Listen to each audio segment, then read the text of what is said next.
Bonjour, tout bonsoir peuple congolais, bino tout aux occasions, ya kolanda lisusu message to rosala na mukolo lelo. Bisika bino bozali boyebi ke politique à Congo toujours eza mamba olobate, le bana monde ko mo bonande kolanda. Donc mamba Congo eza la Bible. Donc ko bandango mais possible sango eza blague te. Donc voilà, peuple congolais, makambezo le ka namboka na biso. Alors, si j'ai liboso tous on a 5 points to le bela makasi. Premier point to banda na dossier il y a suspension to levée de suspension il y a Félix Antoine Tshilombo. Peuple congolais oyo yemoko apesaki ba sénateur, n'est-ce pas? Après ça qui va sénateur, Oyo, il y a Kabila. Après ça qui va sénateur à Kabila. Base Salaki, base Bimaki na balabala, base Loli Félix aza président, Félix va suspendre. D'abord toko IDPS c'est un grand parti na kata Congo, jamais biso bata IDPS toko bima na zéro sénateur. Même na Kasai bisike zali fief. Il y a IDPS babimi na zéro sénateur, IDPS na Kinshasa, aza la première partie to lobara na ndenge wana première partie mais zéro sénateur avec 12 députés. Alors, pesa qui grave bat musu babi futo akize Jean-Marc Bunda Lembongo, nana Lembongo. Ah, Anthony Tshilombo, les autres de l'équipe wana, le lendemain nango, donc la base bango na Vital Kamerhe, bayo ka base trop, basali communiquer, bolanda communiquer wana. Basali communiquer, oh non, Félix d'abord kutu ezalaki anti-constitutionnel.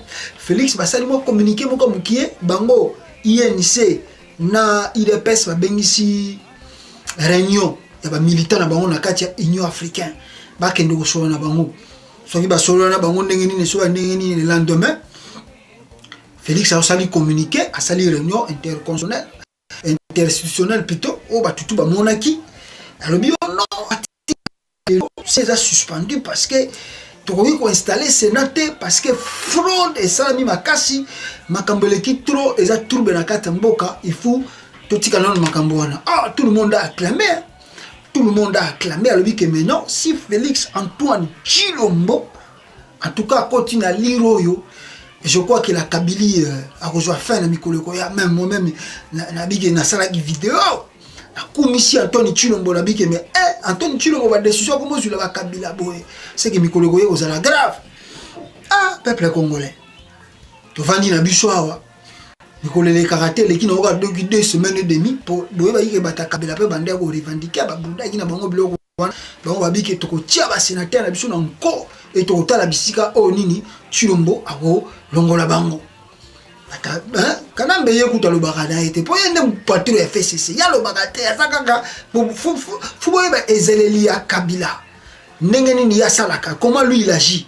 Lui, il parle pas. Azana bébé ministère na yena CCC ba yokani réunion paf ba ke ba lobi na TV ba bon toujours c'est la Félix à suspendre ou bien aboya ki wana ezala installer bongo to komona kana mingi te to komona pe jeune ligue de jeunes ya PPRD ba sali susu mama na réunion bango pe ba bon loko la base ya IDPS ba kendaki na siège ya PPRD ba tumbaki yango ba bon to komona le roi bino bataille de pes au niveau de la non bino boza et entre bozo bosa na keno Kabila za na pouvoir boze la bokomona bo me kalsus ko tumba permanence na biso ya PPRD bongo bokomona retour nango bango tu bata ya PPRD balobi to ko même Joseph Kabila na depuis kinga kati bisika za to kendo ko zongisa ye na palais de la nation étant que chef de l'état oh ba histoire ça la histoire à Congo mutakomi président élu. Voilà. Alors, tout va bêti ma boko, même que non, même Macron a dit ça Félix Antoine Tshilombo na Kenya que non, tu dois te émanciper de Kabila. Tout va bêti ma boko va dire que non, n'andenge Macron ba senga ki wana peut-être Félix a commencé la ouverture à tika Kabila. Ce n'est pas connaître l'homme quoi. Tu vas ni na biso ka 2 semaines et demie, tout le monde a Félix Yemoropo, Sénat normalement faut siéger ceux qui s'installer, ceux qui les 30, ceux qui les 2 avril, ceux qui les 10. Ah, Félix a une suspension. La veille, il y a départ à Dakar pour qu'il y ait les États-Unis. Alors, il y a une suspension, communiquer avec le président considère que décision les a levées. Oh, les a levées. Oh non, le chef de l'État déjà reçu, par rapport, il y a enquête, il y a procureur. Au Congo, ça va aventure, la politique. Non, faut voir ça. Faut vivre au Congo pour être un politicien Congo. Faut vivre au Congo pour vivre la politique. Et nous n'avons pas eu ça la communiquer na RTNC. Peuple congolais, selon ma version Toyoki, na makambo il y a 2 versions. Première version, communiquer on est en machine na RTNC, balobi na biso keza communiquer utaki kingakati. Utaki kingakati, baera ki na ona kati ya RTNC. Tant bazoya, bakuti bata Félix bazala ki pe wana. Bata Félix bani basala mobulu bo il paraît ndenge toyokeli makambo ndenge ezali il paraît ba levaki mutu moko ba membre mususu ya cash bakena bango so bakendaki na bango wapi biso pe to éviter. Alors peuple congolais esali mo makelele ti communiquer l'équipe chef de l'état le bien atali banquette tout ndenge procureur la sali musala moko kitoko, tandis que le procureur là qui est là c'est le procureur de Kabila. Procureur de la République, allez au Azawana, procureur à Kabila, a sali enquête. Procureur, on a certains membres du FCC, a sali enquête, alors que non, allégation, tout est bien, il n'y a pas de délégation, il n'y a rien, tout, et Félix valide le Sénat. Oh, kokamote. Ah, nganzamba bikamo. Tovandi na biso. Tomoni kaka, yanguta lobite ba communiquer l'équipe na wana na RTNC. Histoire et moi, Congo, le président élu, il y a la République démocratique du Congo, Félix Antoine Tshilombo, Tshisekedi. Pour surtout Tshisekedi, c'est toujours fini. Donc tout Baxana, on a Tshisekedi. Makambazo, ça va peuple congolais. Ce qu'on base Silika qui liboso parce que base à mon avis que triche ezali makasi et il est passé à 0 sénateur. Tandis que Félix Tshisekedi n'a pas contrôlé ni Sénat, ni Parlement, ni Assemblée provinciale, ni même le gouverneur qui a élire Kalamingi Yawate. Babike non. Base Silika qui. Sukoyo, tant que Félix a suspendre, doit lever sa suspension, il y a siéger à Sénat. Base Vandi Nango Kimia, base réagir. Base silence absolu. Silence absolu, base peut cette réaction. Est-ce que base nazo komitu mituna et comme il comprendre que non Félix azali président étiquette oyoyo alati masque ya Kabila to base na lo comprendre de pour qui le lomba fanatique bazalo na kati ya UDPS oyo baza ko comprendre na nous que non Félix alati masque ya Kabila et le Congo continue d'être dirigé par Kingakati. Suspension à Sénat, Sénat au siège nango et dans la minute où solo banakata Congo, Sénat est à kabiliste, Assemblée provinciale, non surtout est à kabiliste, comment dire encore, Assemblée nationale, il y a kabiliste, gouverneur peut-être, il y a kabiliste, président de l'Assemblée provinciale, il y a kabiliste, donc tout Bozomona, c'est le FCC qui dirige jusqu'à présent le Congo. Donc Félix Azanaye, wana loro la simple étiquette, masqué et là comme on boye pour na batouana ba continuer ko diriger, ndenge baza ko diriger mboka. Na ebite mikoleza ko ya, na ndenge Félix Tshisekedi a uti kolongola ba sanction na ye. Est-ce que mikole ko ya Félix Tshisekedi a reçu décision makasi oyo ko contre FCC parce que premier ministre a utaka na FCC. Si on fait ça, le ministre n'a pas clé, base, pour réagir. Ah, PPNDP, ça peut signer un avertissement que lorsqu'on met le tour, on a une réaction. Pour réagir. Bon, si on a une élection, le gouverneur est au Salama. Ce qui fait cesser à une majorité, le gouverneur, base, pour ça, la sous manifestation. Tout pour comprendre que non, le Congo est toujours dirigé par Kabila. Ce qui est au salaire, surtout toujours, c'est la Kabila encore 5 ans. Au contraire, on va signer qu'il y a Kabila. Félix a juste un mandat mort il y a 5 ans. Et en 2023, c'est le retour de Kabila au pouvoir. N'habité, ceux qui vont comprendre, ceux qui basent la élection et gouverneur, basent la élection et nani, pour pas comprendre, ou bien gouvernement bima, pour pas comprendre, tu y a base, tu as la mikoleza koya, à lire politique à Congo, ça kokende. Mais c'est regrettable parce que, Congo, Félix Antoine Tshilombo n'a pas de contrôle de ce pays. Il n'a pas de contrôle et n'a pas l'autorité sur ce qui se passe dans ce pays. Voilà le pourquoi Bolanda qui déclaration à Dr Mukwege na TV5, Bolanda qui peut déclaration il y a Monseigneur Fidèle Ambongo na TV5 de balobi que crainte de Bongo ezali que Félix a quoi agir, mais bazo komona que azan na ye na force mon côté à quoi agir ou qu'on permettre à Sala Moussala na Congo. Donc c'est-à-dire c'est un simple étiquette comme président de la République. Donc il joue seulement des honneurs. Bazo kombenye président, mais en réalité il ne contrôle rien et ne dirige absolument rien. Ça c'est la vérité. Oh Sengeli ba Congolais tout dans son ensemble, partout où nous nous trouvons, Toko Kakakolo Bayango. Félix juste un simple étiquette et n'a rien comme pouvoir. Alors, yango mona ki basango na docteur Mukwege basala ki interview, baloba ki même na Jeune Afrique, tout ce qui se passe en République démocratique du Congo. Alors, voyage na yepé Félix asala ki skal moko na aza déjà na Dakar parce que le premier, le 2 aussi ça va séjour na Dakar. Après va séjour na Dakar, je crois aza comme aux États-Unis pour écouter un secrétaire d'État et Amérique. Bon, Otoyebi Kanambe tanga comme qui président pour la première fois à États-Unis. Écouter na c'est loin les aga George Bush. Je crois, c'est loin les aga George Bush. Kabila ya pour la première fois à États-Unis écouter na George Bush, président des États-Unis.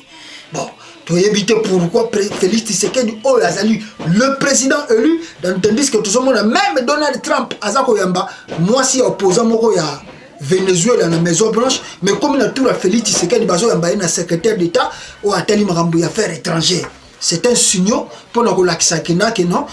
Baza t'es d'accord na yo parce que ba yebi manière yo comme là qui président et là qui par la fraude, non même par la fraude mais par la nomination, on t'a nommé pour être président. Donc to yebi tout au salamaki. Donc on te voit simplement parce qu'il faut composer avec toi.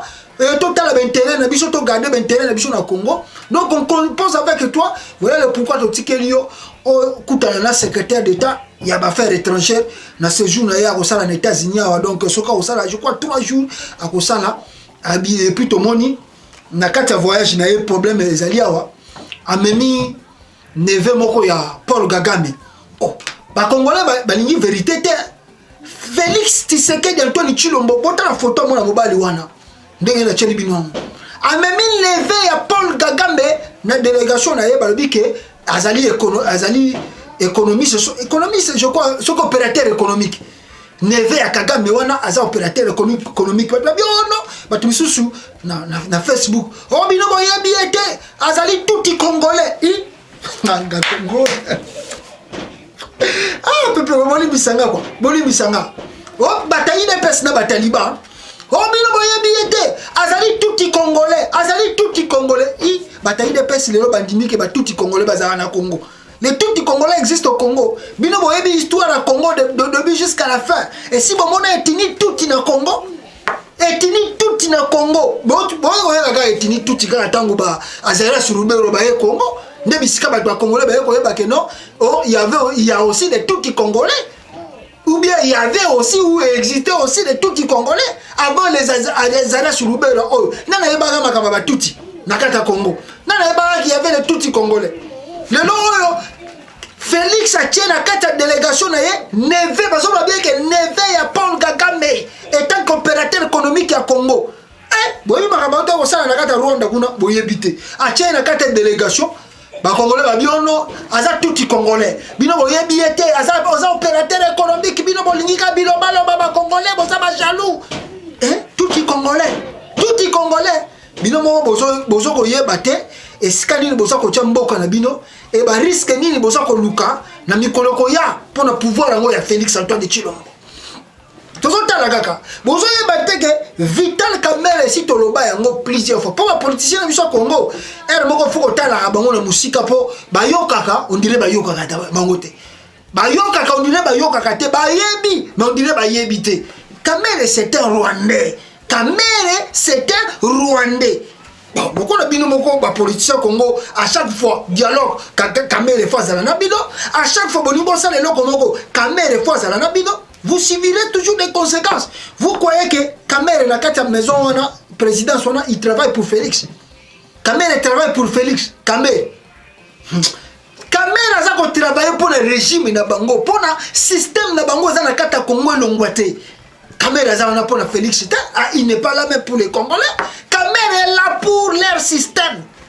Tout ce que Félix fait, et ça comme la Kabila, terre union son na seconde. Bon, tu voyez bagara mikoleza ko ya to koyeba. Na ndenge mabango za ko kendelo ko na bato azana mutu makasi, ba fanatique pe leki mingi, to sota la kaka. Alors, Bédé et Sénégal vont comprendre que non. Et là, on est dans le peuple congolais, dans le sénateur, dans le député, il dépasse la tricherie. Et là, on vont comprendre que non. Les députés, ils ont tricherie. Oh, ils ont dit que Félix Tshisekedi a signé qui n'a Kabila. Il a dit qu'il a eu Sénat, il a dit qu'il a eu l'Assemblée nationale, il a dit qu'il a dirigé la province, tout le monde, il est censé être comme président. Batba fingi ono c'est Kabundu muta aliembongo. Kabundu akoyiko liembongo te soki Félix aliembongo te. Qui est Kabundu le l'IDPS? Qui est Kabundu devant Félix? Soki bomoni corruption continue IDPS, muto liboso il faut tout les a Félix. Ce n'est même pas Kabundu. Kabundu c'est un simple étiquette à côté de la maquelle brrr. Mais Moutaliboso, il faut acquiser c'est Félix pour Félix inde Moutayebi, nyon sauté za ko salama. Ba ordre tout, oyo bozomo na Kabundu ba za ko exécuter, Moutaza ko tinda yango c'est Félix. Vous accusez Kabundu pour rien. Kabundu n'est pour rien. Asa ko lande mitindo Félix asa ko pesa. Asa ko lande mitindo Félix. Vous accusez vous accusez Pamba. Ceux qui vont nous la corruption madame et Antoine Chilombo yene mtazali premier corrupteur na kati ya makambo wana oyo ba député na bino wana ba votaki ba sénateur. Comment est-ce que na kati ya baza ko voter Peter Kazadi, je crois sur Peter Kazadi azo ko yebisa batu na batoyi ba député na ngo voter un tel a ute ko zo mibeko wana botu na Peter Kazadi azo ki mibeko na ute wa c'est pas Félix tatinda ki bino boyi makambo zo sama na Kongo wana te so bozaka soki bolongoli kitengi ya mundu te bino bato bozana na IDPS bozana ba fanatique soki bolongoli te botala Félix na deuxième œil bo comprendre eloko nini Félix aza ko sala bo comprendre ka bikoleza koya et nazongani na voyage yango asalaki ona bina bino achena neve ya Kagame na nini wana to yoka susu sango keno il paraît Félix Antoine Chilombo alekaki na Maroc.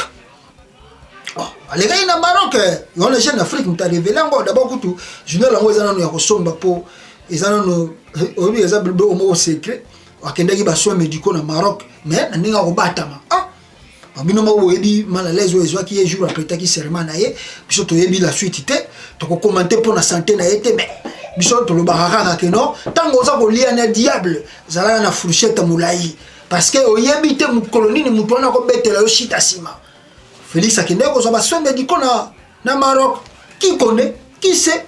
To yebite. Est-ce que ça kaka kotali sa santé to yebite? Bon, la suite, l'avenir nous dira qu'est-ce qui se passe na kati ya mboka wana. Alors, troisième point, peuple congolais ezali Mafa, Martin Fayulu Madidi. Asa ko continuer tourner na États-Unis awa. Azalaki na Boston, à Kotaki Nava, d'abord il est devenu le premier politicien congolais à déclarer un speech, à ça la speech na Harvard University. Donc on a université Harvard, na Boston awa, à ça la qui speech na ye, bazalaki wana betida bazaki belé. En tout cas, à Pessi contexte ya makambu tout nengaza koleka na Congo. D'ailleurs pour Martin Fayulu, il continue de dire que Félix Tshisekedi a trahi le peuple congolais et il paiera le prix un jour. Ça c'est Maloba Martin Fayulu Madidi. Et puis bon moi qui de Congo ya Martin il y a UDPS qui na Washington Martin qui contredit Martin Fayulu nengaza ko contester élection à Félix. Martin Fayulu a zongi na droit chemin pour na kolebisa que non mutu aza libre. Congolais toi ça libre Robert Félix président. Mais en réalité Félix yemoko na kati na ye, conscience na ye eza ko yebisa e tongo pourquoi que non, tu n'as pas gagné les élections. Attends les lozo tambola no na avion officiel pesi ba botola yo ngo, banda ba pesa yo ka ko tambola ngo journée moko kendaki ngo Kenya, lelo yo Félix azokende ti azako ya États-Unis azoko ya na jet. Eza mawa baloba te. Eza mawa bando ko lobiso yi de pes. To loba te. Eza mawa Félix président élu, Yakata Congo, il continue de voyager, même à un voyage officiel aux États-Unis, à même un voyage officiel, il y a prêtement un serment, il y a Macky Sall, na Dakar, toujours na jet privé. Bolo bate. Est-ce que vous comprenez? Miss Nabino est à Kofongo Mate, que non Félix Tshisekedi est en danger. Bolo bate. Bolongo la kitende ya misu, bolongo la sentiment pour n'abo comprendre trahison, honte trahison où Félix Tshisekedi a sali peuple congolais. Martin Fayulu azako lubango, batumususu ba batoko finga ye, azoko mais mutu mtaza la tactique de jeu na politique. Azoko bina pamba non. Mafa ko continuer na ba danse na ye parce que la tactique ya politique na ye. Soki ba congolais bazoko sepela na ye, na ndenga azako sala foko. C'est ça la politique. Et là, quand on s'est pris ça, partisan, tant que moni yo, bakuta na yo. Faut ça les la bango. C'est ça la politique. Bango sko bino bolingi ba contraire ya bina. Oh, abina c'est le premier politicien à danser. Premier politicien na mokilo abina c'est Martin Fayulu. Premier politicien, oh bozo mona ya kuta na ba partisan na zobina c'est Martin Fayulu. Soki batu bakuta na ye, baso mona balingi ba mona pa na ye de danse, nenga bina ka seyo. So asalani. Abo ya ba partisan na ye. Aboya bato bazako croire na il danse pour eux.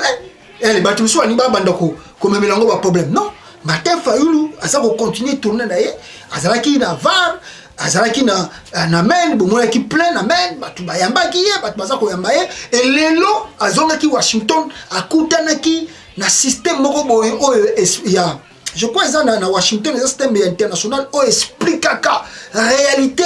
Il y a politique na kata Congo et Martin Fayulu a exposé du souka na ye neni les avocats. Donc la diplomatie c'est fait pour nous permettre le monde de comprendre que non, il y a un danger au Congo parce que Kabila a sali mascarade d'élection.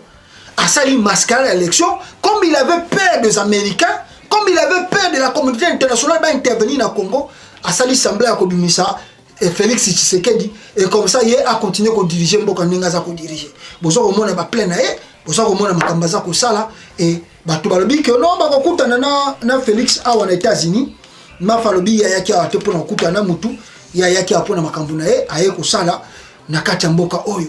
Donc je crois peu que bazana tenté ya kutana Félix bango bazo continuer na tourner na bango Félix pa ye na tourner na ye bango bazo sala makambo na bango. Donc akozala na Chicago, après Chicago ko kita Dallas, après Dallas to éviter ceux qui parce que nous avons souhaité que Martin Fayulu comme North Carolina parce que les Congolais peuvent passer belé dans North Carolina. Donc John Image et puis Nandeko Constant nabi que boza belé boza kuna boza na président bo signaler que faut comme na North Carolina parce que dans North Carolina les Congolais baza belé o baza ko zela yepe ba kutana naye na Caroline du Nord et ko zala malamu mingi. Alors voilà un peu peuple congolais. Makambo ndenge za kokende na kati ya mboka na biso ya République démocratique du Congo. Alors bato ande pe sous koloba à travers toujours makambango o etali makambo ya Lamuka avenir ya Lamuka Lamuka ndenge za boye Lamuka ekufi Lamuka okende suli bosote bato zo chama kelele o Lamuka c'est fini pour Lamuka ko sala sous le côté batu mususu surtout ba déclaration ba sala ki wana la Bruxelles batu mususu ba critiquer ngo oh non bakambu wana tu na Bruxelles ezali makambo moko ya pamba batu Bruxelles balingi ba mela Martin Fayulu fa kabona na ba Jean-Pierre Bemba fa kabona na ba Moïse Katumbi banini donc wana Monique bango moko baza ko répondre bino calmement que non ce n'est pas question de division.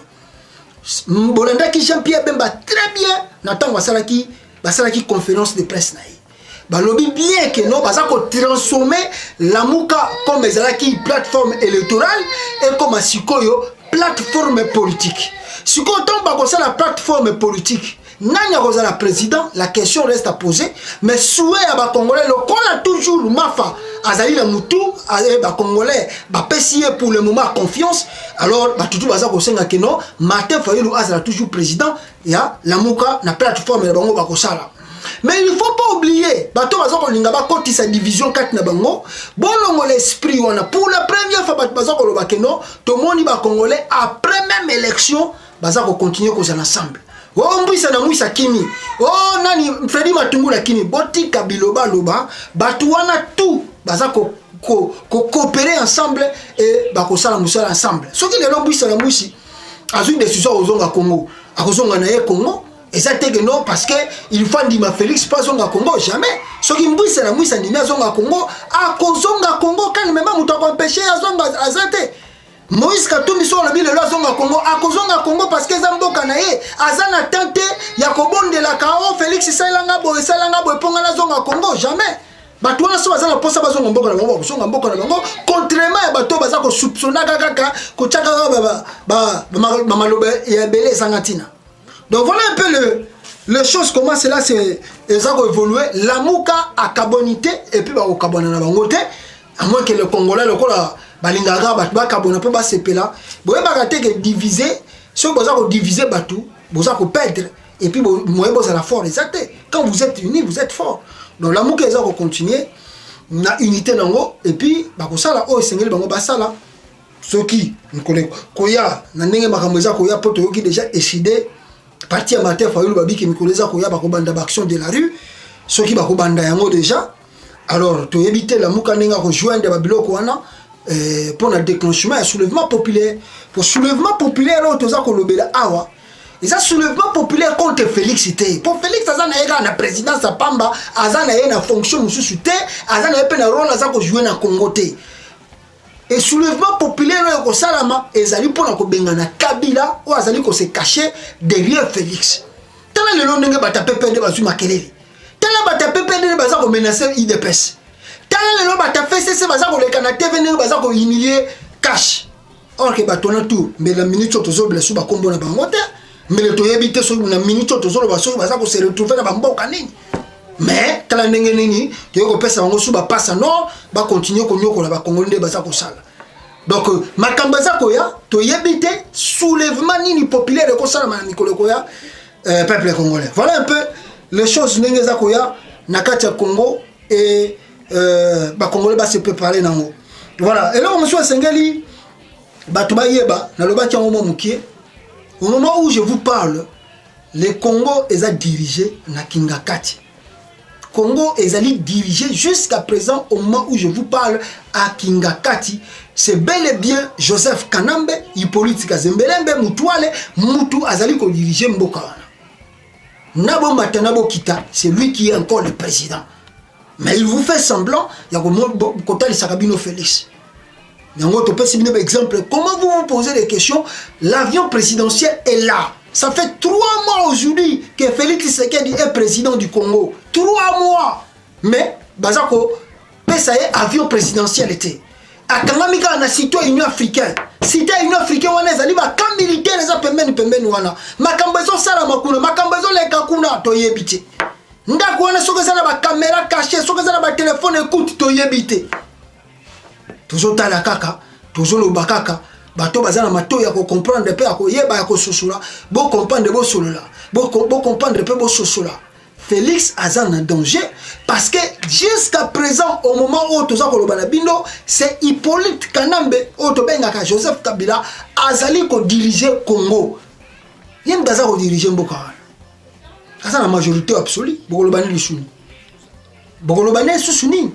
Mikoleza ko ya ba carte ba ko beta. To éviter po. Na ebisa ki bino na vidéo tu koleka. Ba to wana baza na tactique de jeu. Baza ko patienter parce que ba yebi que communauté internationale baza ko mona Félix. Ah bango baza ko zela que non, peut-être pouvoir à Félix beta peut-être une année 2 ans si ma bango ba agir na bango. To éviter plan ni ba ta fait c'est baza nango. Ah, ceux qui ont réfléchi à long terme, pour comprendre que non, batouana, basa na plan sous basa ko zela, ba ko sala yango mikolekoya na kati ya mboka wana. Ou bien ba ko tiki la pe Félix abeta ne 5 ans, abeti na 5 ans ya président simple, sans régner, à ce qu'on régner mais sans diriger. Et après 5 ans, bango ba le pouvoir, ba ya le pouvoir na bango. Voilà un peu bande konanga makambo yo sama na kati ya Congo mboka na biso.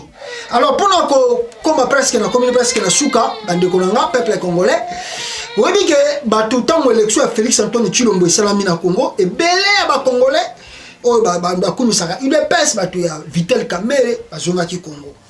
Bon, c'est leur droit, ils ont vraiment ce droit là de rentrer au Congo comme ils veulent.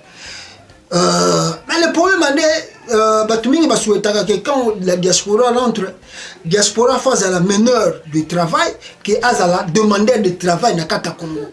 Parce que la diaspora bisika zalaki a eu intelligence, a eu capacité, a eu possibilité. Tant que na mboka, il faut créer appel ça bande konaye au bazana kata mboka. Et là, bango bazako lukape bango bazako sala. Même ils sont au entreprise. L'essentiel les attend à 5 travailleurs, 10 travailleurs. Ils ont déjà entreprise, petite moyenne entreprise. Il y a 5 à 10 personnes, 15 personnes, 20 personnes que tu gères. Ils ont déjà entreprise. Il y a batouazela mingi apport ya diaspora na retourne na kati ya mboka. Surtout mboka na biso Afrique. Bon lelo oyo bato bakumisaki cash Félix UDPS na Kamerhe bazongi Congo. Au lieu bango bazala ba porteur d'emploi, bango ba keinde ko senga ba emploi envers batouana bazana pouvoir oyo bazali na pouvoir limité. Lelo on a mis tozoloba ba misusu ba kenda kebele, misusu bazongi na bango déjà ba poto parce que ba comprendre que non makambo kuti kuna eza réalité te bango ba kanaki oyo bango ba ndeko espérer. Ba yego vivre vraiment réalité que non misusu kuti ba kanaki ba kutana Félix ba tikala ta ko mona été. Mais tandis que tant Félix a ndoko ya mboka bazalaki bandeko kabele bambongo bandeko kabele peut-être ba bilamba bandeko pesa peut-être ba biloko moko bazalaki peut-être ba conseiller mais tant Félix a comme na Congo batikala ta komona été tant ba kei tant Félix a comme président babandi ko mituna bele bazongi ba vaina ngo calme bazongi ngolobate bavandi ka calme bazako observer po balebi ke so ba meki koloba bandeko na ndenge ba ko finga bango ndenge ba ko critiquer bango. Et que ça la grave, il y a un moni bavaina bango silence, bazotala comment Tshilombo bazosala makambo na Kabila. Chose plus grave encore bavaina bango calme. Mutu mususu akobisa la Kamerhe na otanga na kombo na été pour na kofula bango te, pour ngala linga ba polémique inutile te. Boyebi mutu wana avant vana na France, un homme de Dieu, un pasteur, ando vana na France akomisa ka Kamerhe. Ye moko afinga Kamerhe, azwa Kamerhe achana momulangi banine tout ça, les pas zongi Congo. Je crois que Kamerhe mtabengisha kiye ache na hôtel banini tout ça. Arrivé là-bas, maintenant au lieu yo yé pour na respecte-toi quand même. Tu es un homme de Dieu. Tu étais si un combattant. Vous avez eu le pouvoir. Obandeko komisa mutunayo a comme directeur ya cabinet chef de l'État. Mais attends-toi que ba pesa yo poste pour bandako sala. Mais yo tu te déchaînes na YouTube na kin na YouTube na ba kido sala oyo mabe. Donc tu te ridiculises toi-même. Même là batongo oke okuta na Congo ba respecter na éviter ne bango bazo mona yo. Do bazo talo abdoke etan. Alo balobane quoi. Alo bana ba YouTube mabe. Sikoyo ayeko leka na télé 50. Andi ko finga ba ta diaspora. Oh na Paris kuna. Abina Paris apo na habité Paris po so la bagi diaspora dans son ensemble là ça voulait être grave. Mais moi je crois que ces injures et ces dirigeants mingi na bateau bazana Paris. Azolo va bien que on a la diaspora Paris chaque vendredi samedi dimanche bakufa. Ah en tout cas ba je na éviter ce qui ça la loko ni na comme la bango so ba comme face à makamba.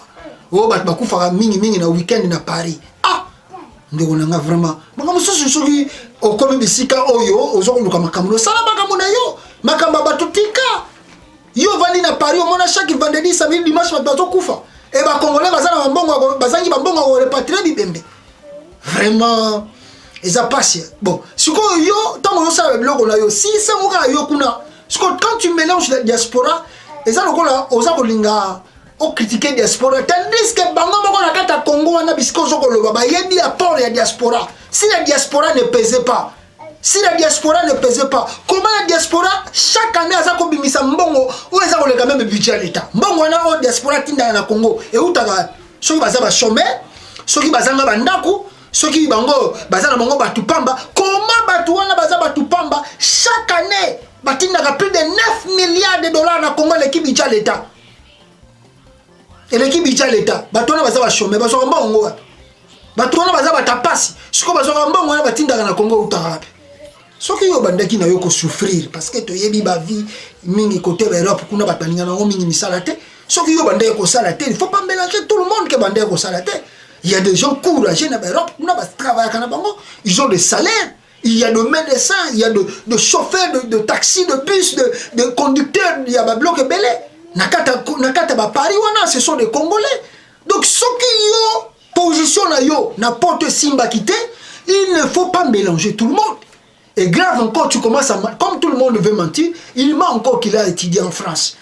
Il a habité sur une université, où il y a à Paris. Mais président de la République écoute quoi ça un diplôme il y a commis président bon so il y a habika tanga na Paris il peut fabriquer un faux diplôme pas zate.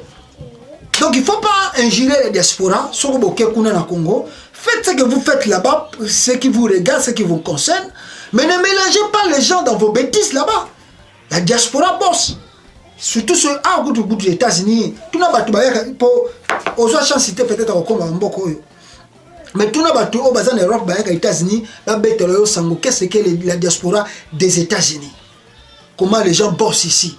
Et comment mutation tanga et puis azo sala musala. Azo travailler bon, tu bien en full time temps plein, mais azo qui ne peut classe temps plein. Nakata mboko aux États-Unis. Ici, quand tu viens, tu trouveras des Congolais médecins, tu trouveras des Congolais policiers, tu trouveras des Congolais dans des bureaux de politiciens, juristes. Ah, en États-Unis. Donc il ne faut pas mélanger les gens. Namakambo yozo ko sala po yo ndimi kamere azala loko la ligue na yo. Sala makambo na yo kuti na Congo ko tika diaspora azala calme. Oh non diaspora ngwanda mutaloka diaspora pona kofinga kabila. Oh, soki yo ke senga kabila pardon. Senga kabila pardon c'est lo yo. Mais ne mélangez pas que tout le monde va contre la bêtise na yo. Ici ce n'est pas Ngwanda qui influence les gens. Ngwanda ne finance pas la diaspora. La diaspora est tellement mature en politique. Ce n'est plus la diaspora à 80, 85. Ici, les gens ne dansent plus comme ils dansaient en 2000, en 2015, 2003, 2005. Les gens ont compris la valeur d'un pays et la valeur de leur pays. La diaspora est plus mature, est plus intellectuelle, plus élevée. Et la diaspora a compris que non. Ah ouais, si on n'arrange pas chez nous, un jour on va payer les prix. C'est comme ce qui se passe en Afrique du Sud, la xénophobie. La diaspora paye les prix. Alors si le Congo est bien, en Afrique du Sud, ils vont pas rentrer au Congo. Quel emploi que le gouvernement de Félix a déjà créé? Oh yo ba diaspora ba kozonga yo zo senga bango ba banda kozongisa bango ba tchaba vieux félé ba ba tchana no si comment ça l'exemple nengo robia ba tchaba vieux félé que non ba uta ka Paris ba kende Congo au mona avion uta Paris so kozonga na combien de personnes mais bazwa avion za na Congo batu na batu banani ba kende Paris hôtel so yi combien de personnes ba kolongwa Congo ba ya Paris biloba loba papa biloba loba. Et le bien de comment on a l'endroit qui n'a commentaire à Sali à l'obi. Soyez assis, il y a le bien qui Congo comme bien le quoi la Félix a comme président. Joue moi si na yo na bana na yo tiki na Paris. Zongi sa bango na Congo. Baba ndakotanga na Congo total na yo na ina ne soko ko kamo. Otika biloba loba. Soko zongi pour quelque chose, joue quelque chose selon yo. Mais pour inventer ma cambouté pour nous discréditer diaspora. Les Congolais même dans le Congo respectent la diaspora parce que bah apport ni diaspora zanango. C'est parce qu'on n'a pas encore un gouvernement compétent. Si Fayulu était élu, na programme le Mouka Zaraki Nango, la diaspora va quitter Congo. Ah, vous allez moi. Tous on regretté parce que Félix Tshisekedi a freiné là Batebele, a freiné là la diaspora. Batu bakana ki ko sala bakamuna Congo. Non. Évitez, qu'est-ce qui voulait se passer dans ce pays pendant une année? Parce qu'il fallait qu'on améliore le bloc belé, qu'on vote la loi, qu'on change le mécanisme, le bloc tout pour permettre à la diaspora de accompagner le Congo. Et la diaspora congolaise, mais il y a une Liban pour les mais Chilombo a cassé ma camba batou. Pour les Congolais la diaspora, ils n'ont pas confiance à aucun moment. Et à aucun moment, et n'a pas que diaspora congolaise a na confiance à Hippolyte Kanambete. C'est un sujet rwandais. Et tout c'est lui qui est le masque de Félix Antoine Tshilombo. Voilà. Peuple congolais, merci beaucoup. Attention. Tout ce qu'on a soudé, tout bazan na libanda faut poser la soudé. Ce qui est pour jouer quand les Congolais tout dans son ensemble, ça soulèvement populaire pour et là on a sur les salami, makambo changer bien na kata Congo quoi. Donc restons vraiment soudés pour la vérité de Dieu. La patrie, la mort, nous vaincrons. Ingeta.